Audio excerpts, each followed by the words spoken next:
Blessed be all my people out there. It's late September, going into October, and you know what that means. It's time for, well, Nico to drive around and do some car vlogging. I don't know what it is about this time of year that always makes me want to just get out and drive around town or go through a drive through the country. And right now I'm just kind of contemplating a lot of things, and I've been really trying to figure out a way to get more personal with some of the content that I put up here on YouTube, but because sometimes I get this pull every once in a while to want to share. And maybe there are people out there that are in a place where they might want to hear me talk about some things that they're thinking about or that are kind of running through their story. And so why not look at that? Why not actually go out and share and do it? I think I've always been afraid to do it because I kind of noticed I've attracted sometimes some really unhealthy people, and I've kind of retracted a lot from activity this year when it comes to engaging with the audience. I stopped doing lives. I have really, kind of scaled back to almost nothing when it comes to replying to comments. And, for a lot of people who don't know me, you got to understand, I do not have a good relationship with swarming attention. And I personally I like to connect with people on a more intellectual and a more cerebral level. And so when I get, somatically overwhelmed with waves and waves of, crashing emotions, I tend to just pull back. I don't like it. Social media, it used to be, back in the day, people usually would treat social media kind of like going out. You would at least kind of act or comport yourself in such a way where it was like, all right, I'm going out and I'm going to be at the park, or I'm going to be at the mall, or I'm going to be at the library, or I'm going to be somewhere public where I need to be accountable for how I'm looking. And obviously, as time went on and social media changed and people's relationship with social media changed, people started kind of acting more like, everyone's just getting pulled into their house, into their toilet. And I just don't want to be involved in people's lives in that kind of way. I've often, tried to stay away from getting personal or sharing too much or connecting. Because I don't like that. I don't like the idea of social media not being treated like a public space anymore. I don't like the idea of people turning it into a journal, because it's made people highly narcissistic, right? There is a certain narcissism that comes with the kind of emotional crazy that's desperate for any kind of connection and desperation to, just emote for the sake of emoting. So I try to avoid that. But I also think that in that avoidance of that, I've alienated myself from my own platforms and from my own work. It's almost like I let the crazies win. And, I don't want to let the crazies win. So I'm not going to. So we're gonna start vlogging, and we're gonna start getting more personal now. This last couple of months has been kind of a trip for me. And, for those of you who don't know, I turned 40 on the 11th of September. I don't feel that much different, but it's got me thinking about a lot of things and feeling a certain way about a lot of things in terms of just like how I want to approach my life. I don't feel older, I don't feel blah, I don't feel this, I don't feel that. It makes me think about time spent and what I want to spend my time doing going forward. And I think that that's typical of anyone between the ages of 35 and 50. But for me this year, with, turning 40, reconnecting with my younger brother Jake, getting a chance to bond and connect with his family, and, getting to know, his wife and his kids has been amazing. But it's also been bringing up a lot of stuff. Again, time spent, life lived, what now? I also have recently received some news about a childhood friend who passed away recently. And that was an interesting experience. That childhood friend was, I don't know how to describe how I enshrined them in my mind. They were the only really good thing I had when I was very young. And I had moved away from home due to, bad parenting. I'll put it that way.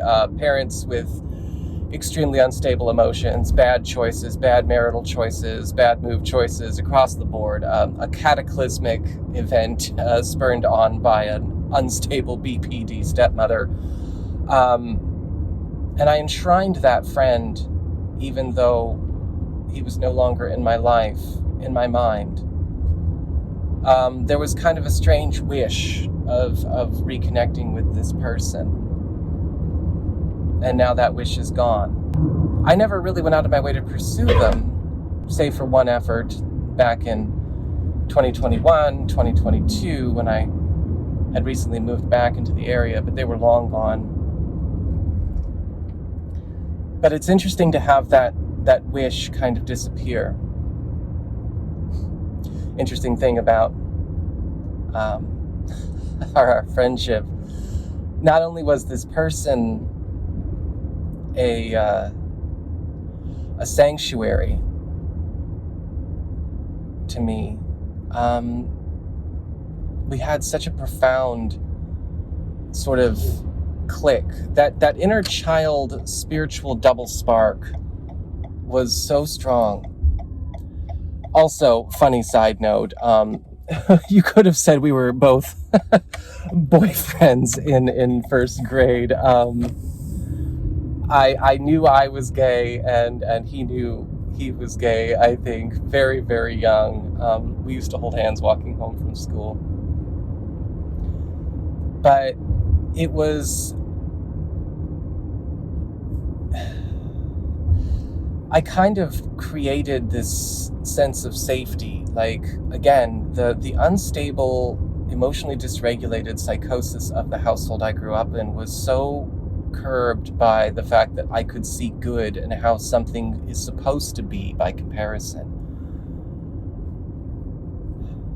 Who he was, his home, his family, everything. It kind of gave me the sense of right and wrong that I think my parents could not provide.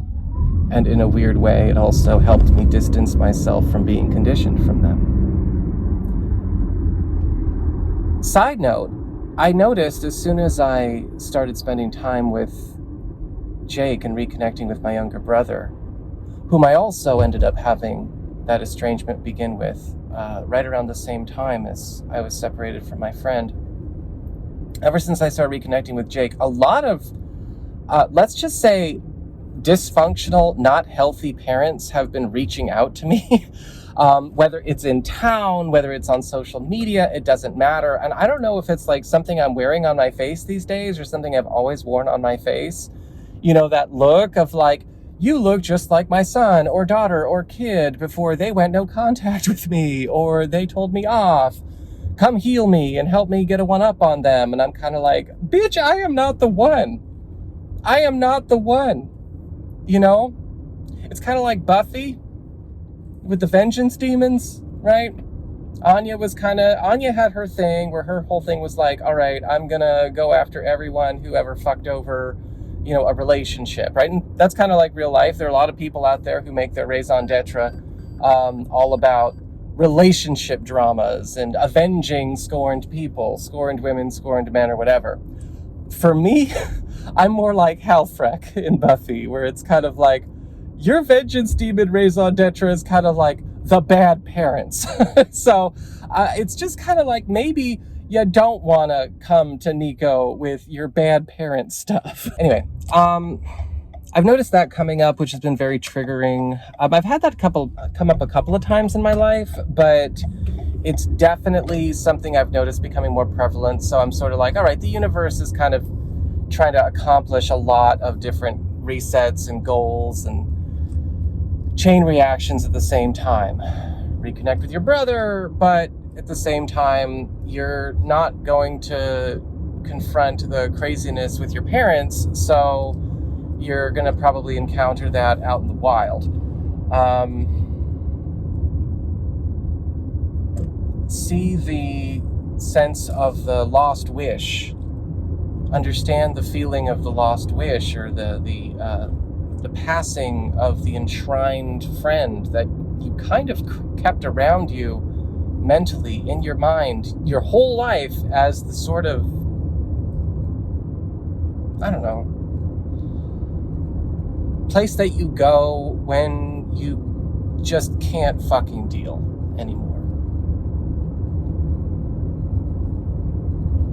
Now what?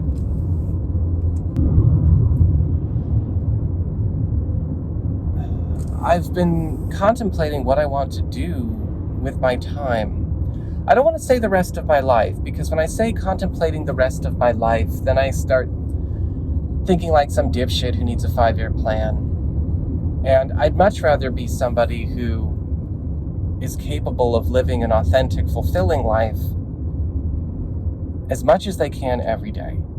I could get T-boned in this car. Who gives a fuck about a 5-year plan? You know, if that happens. I want to live an authentic life every moment. And sometimes to go and accomplish the 5-year plan or the 10-year plan or the 20-year plan, you can't be authentic. And you might not even be investing in a goal that's authentic to who you are. So maybe that's not the way to start. Which is probably why I never started. I've observed a lot of things in my life that have kind of slowed down to a stop, and a lot of things in my life that have tried to start but always end up getting disrupted. And there are lessons that I have to pay attention to with that. You know, I feel as though making this video, for instance, is maybe me accomplishing something, a lesson in being more open, not thinking so much about how I might have already hurt people with the things that I've just said. Not thinking about what kind of snowballs may get into effect because somebody may be inspired or offended by something I say. I've not been living an authentic life online, not because I've been a fake person, but just because I've been treating my work and my career like a 9-to-5 job. And everyone knows how I feel about that and why I choose to do that sometimes. I don't want to be the, you know, the whole, which is, again, I think probably why the universe is putting me through this too, because it's literally the opposite of what I set out to do. I didn't set out to have this be a 9-to-5 job. I also didn't send myself out there to be a healer or a life coach or a rodeo clown for emotional dysfunction. But I guess maybe I have to do a better job of putting out there what I'm really all about, which is kind of tough. It can be sometimes so easy to think that what is immediately in front of you is the only thing that exists in the universe. And I think, okay, what if I go out and be more authentic? What if I go be more clear and open? What if all that is around me is the same stupid patterns and the same crazy bullshit that's almost been coming up on a monthly basis? You know, since probably, I don't know, March, April of this year. What if I hit the wall? And then I think, no, I didn't hit the wall. I don't think I've hit the wall. I just think that I got too stuck in a pattern. And the universe does punish that. I know that. The universe absolutely punishes patterns. And the reason the universe punishes patterns is because it's not that the universe is judging anybody, but you're kind of making an enemy of the universe's natural immune system. The universe needs things to flow. The universe needs things to move, just like our bodies, right? Our bodies need to be able to flow and function and move. Oxygen, nutrients, signals need to be able to move here and there and do their thing so that we can work together, so that we can actually have cohesion in the way our system operates. When we become static or stagnant or get into a looping pattern, we end up in a situation where we make an enemy of life. And I think that for myself, this crossroads that I've come to, it's not a rare crossroads. It's actually something that I think is very common with people ages 35 to 50. What do I do with my ambitions and my goals and my dreams and aspirations of my youth, my teens, my 20s, my early 30s? I mean, I don't feel like I'm without youth, I'm pretty young looking, all my problems are on the inside. But I don't feel like I've lost it. It's just, I've gotten into the same trap that I think a lot of people, again, my age, 35 to 50, do. They turn their ambitions, their dreams, and their goals into a hobby, and they play it safe by selling out into something else. And the universe does punish that, because chain reactions are not happening properly anymore. The universe is not going to wait for you to retire to get back in sync with your soul or living in sync with your soul. The universe is not going to wait until your money or your marriage or your house is where you want it to be. If you still want your money or your marriage or your house or whatever, right? The universe, I think, is punishing a lot of people. And again, punishment implies judgment, and I know there are people out there that are hypersensitive to judgment, usually people who have it coming, but punishment, I could also say, is just a consequence, right? So what is the consequence? How do these consequences happen? Well, usually it shows up with stuckness. Are you stuck?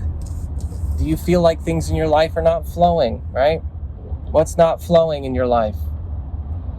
What's come to a grinding halt? But also pay attention to where you start getting good things going when you make the right decisions, even micro decisions, even changes in your perception, even changes in what you are orienting your trajectory towards. I've seen that happen a million times with friends and people I've done readings for. The second a person stops holding up a reality or starts changing away from a familiar pattern, doors open up. And it's not like they went out and did anything.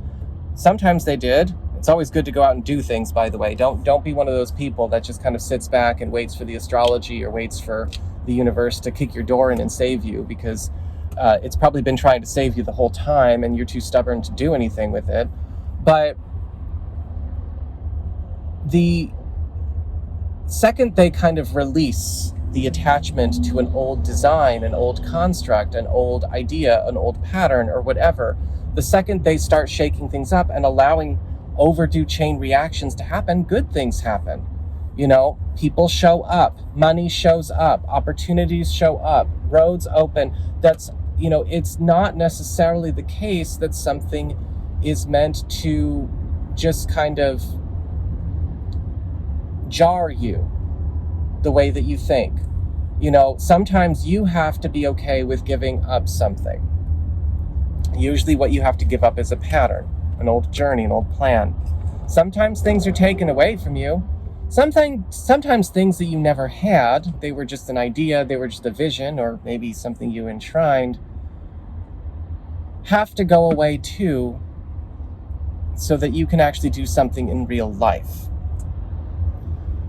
Sometimes good things happen to you because you are letting go of something that's actually, keeping you stuck.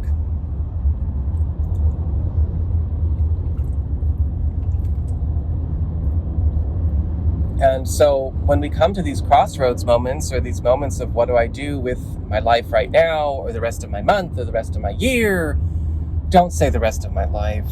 Don't be one of those people. Those are people that kind of hyper-concentrate their energies onto trying to hold on to a very specific timeline. Usually those are people with crazy abandonment, betrayal issues, and yet at the same time kind of want the world to hold up their reality for them. Super possessive. They create more problems. Don't try to hold on to the idea of the rest of your life kind of shit. Go treat the part of you that needs the rest of your life kind of shit. Everything, right? Your world does not need to be held up on the rest of your life. Contracts, pacts, and tacit agreements. Wouldn't you rather have a life that didn't depend on that kind of stuff? And something that could hold on to itself with real virtue? I would, but maybe I'm just an altruist in that respect. Where the hell was I? All right, chain reaction processes. And needing some nicotine. Chain reaction processes, and I need some nicotine. That might help me. That might help me kind of get myself back in order.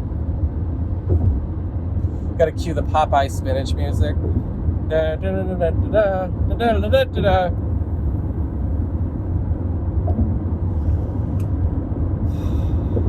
That's better. Okay. I suppose if I could speculate on maybe a few lessons I might be learning, is that you can't really accomplish your goals and your dreams or live authentically if you're doing everything piecemeal and half-hearted. Maybe that's the crossroads some of us are at right now. Do I live to serve the shell and the ego and the persona that I made to get by in this world? Or do I live to serve my authentic self that actually is the one who gets rewarded when they come out by the universe? I mean, there are a lot of people out there who are just kind of looking for advantages, right? I can't tell you how many spiritual bypassers come for readings, like every single month or couple of weeks. Oh, I fucked up again. Oh, I'm still not learning how to manage my emotions again. Oh, I made a huge mistake with my money again. Oh, I keep cowing down to the same stupid autocrat again. Oh, I keep lying to everybody again. The universe stops serving that when it stops serving a purpose. But the universe always does take care of people who are living authentically. And truly authentic. Because that's when chain reactions happen. That's when true love happens. That's when, the opportunity to feel at home in the world happens. Which is something I never really knew how to do. If I'm feeling at home in the world, I would honestly say that's probably my happy ending. I've met people who can help me feel at home in the world. Not because they did anything other than be their authentic selves, but when I stopped being authentic, or they stopped being authentic, or we both went and served the sellout realities for, practical needs or survival purposes, or God forbid, even precedent, shit always dried up. That's how I think a pretty normal experience in the human condition, unfortunately. That's a consequence to contemplate as well. By the way, this is just going to have to be all over the place. You're getting me in a think out loud. I need to talk. I've not really had anyone to really talk this through with in a while.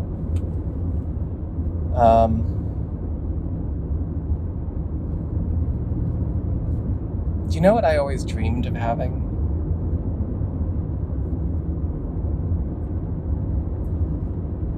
I think I always was kind of pursuing the dream that was true to me. I do want to feel at home in the world. I always wanted to have the nice home where I could have the big Christmas parties and the big Halloween parties. Not because I need to feel rich or I need to be surrounded by nice things because I'm empty inside. That's got nothing to do with it. It was about having a sense of community and closeness and family.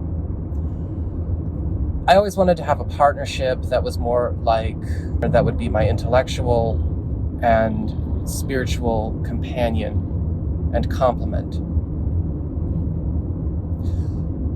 I think one of the challenges that I've been dealing with is that I find those things every now and then, but for some reason there's always been some kind of interference. And I think that that's just dealing with life. But dealing with interference is kind of hard, you know. I'm not saying I can't find a partnership. I actually just, you know, if you want to talk about romance and relationships and things like that, I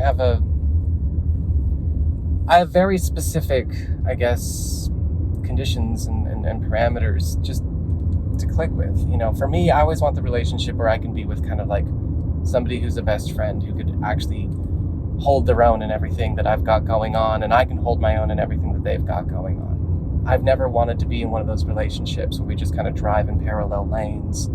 I do like, of course, having my own space. I do like having my own space and time, of course. I'm a person, I'm an individual. I'm not one of those people that's like, well, I'm not a person unless I'm in a relationship, because when I'm not in a relationship, I don't have an identity. And when I am in a relationship, my identity becomes the relationship, because that's sickness too. Sorry, really cute guy. But walking his dog. But I think that for me, I don't know. Maybe I should stop. I'm like all over the place again. God, I don't know. Is this going to be like a catalyzing conversation or a catalyzing communication, or is this just kind of Nico purging? I don't know.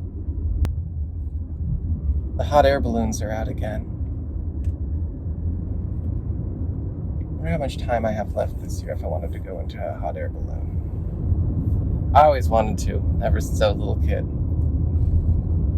But every time I did, there was always kind of like, yeah, we can't go up, it's gonna blow away. Or, you know, storm's coming in. I guess the first thing I gotta do is do a better job of letting people know who I am and what I'm all about. Not trying to trade time and energy just for peace. That's kind of what I've been doing.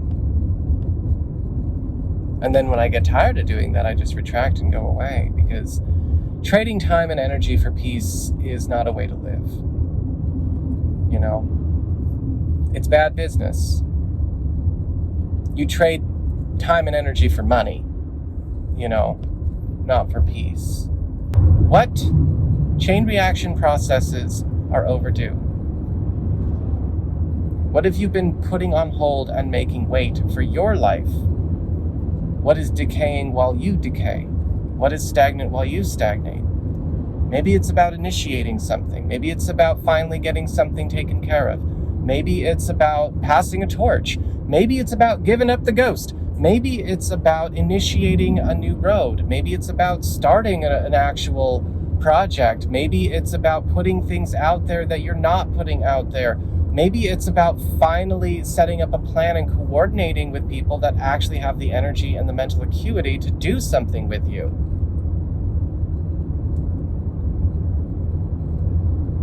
And every time you take a step in the right direction, something good happens. Don't get stuck in salvation consciousness, and watch out for that. There are a lot of people in this community that just came here for instant community and to feel like they're back in church and to feel coddled, and they hope that somebody who's talking is going to come and be their superhero. Well, guess what, bitch? I am a superhero, but I'm a vampire slayer. So you need to be careful about who you want to approach, because I don't do vampires.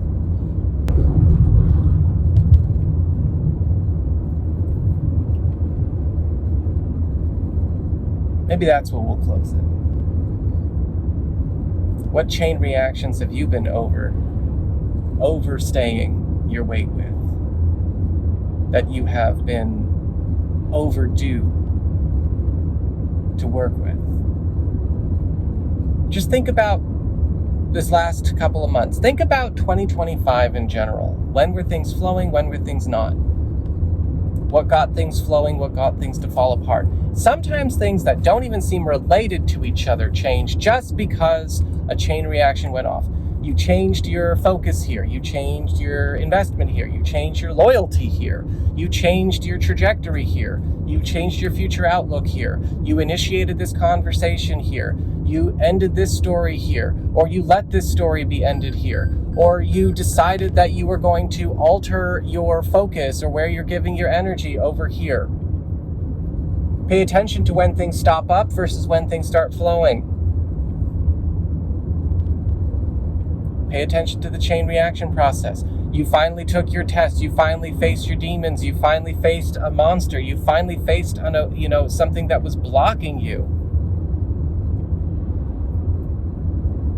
Look for the chain reactions. Pay attention and become literate in the chain reactions of how life works. It's a foundation of magic.